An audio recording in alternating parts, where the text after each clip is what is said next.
Bonjour les amis, j'espère que vous allez bien. Mon nom c'est Mathias Tchadbé. Aujourd'hui, nous allons discuter d'un sujet vraiment pertinent. Les amis, c'est quoi la réaction, quelle doit être la réaction d'une femme face à l'infidélité de son mari? Vous êtes une femme mariée et puis un beau jour, vous avez découvert avec toute évidence que votre mari vous a trompé. Soit il a enceinté une autre femme dehors, soit il entretient une autre relation avec une autre femme dehors. Quelle doit être votre réaction? Malheureusement, beaucoup de femmes aujourd'hui, étant confuses dans une telle situation, ne sachant pas exactement quoi faire, finissent par prendre la mauvaise décision. Il y a quelques jours, il y a quelques mois, un ami à moi a été froidement empoisonné par sa propre femme sous prétexte qu'il a enceinté une autre femme dehors. Quelques jours après l'enterrement de mon ami, la femme étant troublée a fini par avouer qu'elle est la responsable de la mort de son mari. C'est vraiment triste. On ne cesse pas également d'entendre un peu partout dans les pays africains que les hommes sont assassinés pour faute d'infidélité par leur propre femme. Le fléau prend vraiment d'ampleur dans nos sociétés aujourd'hui. Néanmoins, il y a des choses qu'une femme peut faire dans une telle situation. Je vous propose dans cette vidéo 5 choses qu'une femme peut faire dans une telle situation.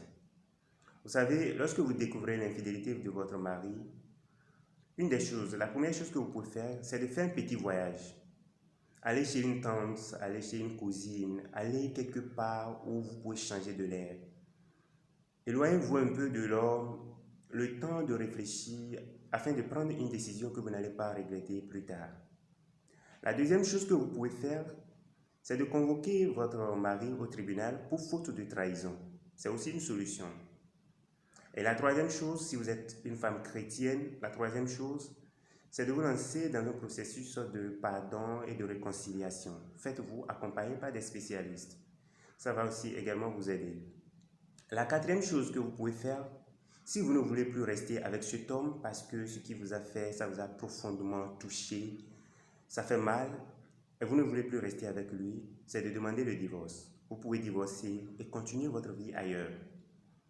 La cinquième chose que vous pouvez faire dans une telle situation, si vous ne voulez pas divorcer et vous ne voulez pas pardonner, parce qu'il y a des gens comme ça, il y a des femmes qui ne veulent pas divorcer parce qu'elles aiment beaucoup, elles aiment trop l'homme, elles ne veulent pas divorcer, elles ne veulent pas laisser l'homme pour une autre femme, elles ne veulent pas également pardonner, elles ne veulent pas également convoquer la femme et le monsieur au tribunal. Alors qu'est-ce qu'il faut faire dans cette situation? Ce qu'il faut faire, c'est de pratiquer la technique du silence. Vous faites tout comme si de rien ne s'est passé. Là, vous voulez punir l'homme. Vous faites tout comme si de rien ne s'est passé. Vous ne réagissez pas à propos de ce qui s'est passé. Ne donnez pas votre position à l'homme à propos de l'acte qu'il a commis. Vous faites tout comme si tout allait normalement. Vous vivez avec lui. Vous ne vous prononcez pas à propos de ce qu'il a fait. Cette technique est très efficace, mais très difficile à mettre en pratique. Vous restez silencieuse par rapport à ce qui s'est passé, vous faites comme si de rien n'était, vous ne montrez pas votre position. Voilà la cinquième chose que vous pouvez faire dans une telle situation.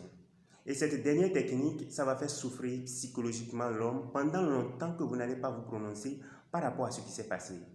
L'homme va même essayer de réconcilier, il va essayer de parler avec vous, il va essayer de discuter avec vous, mais vous faites comme si il ne vous a pas offensé.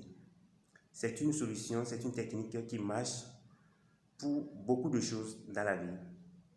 Voilà quelque chose qu'une femme peut faire dans une situation pareille.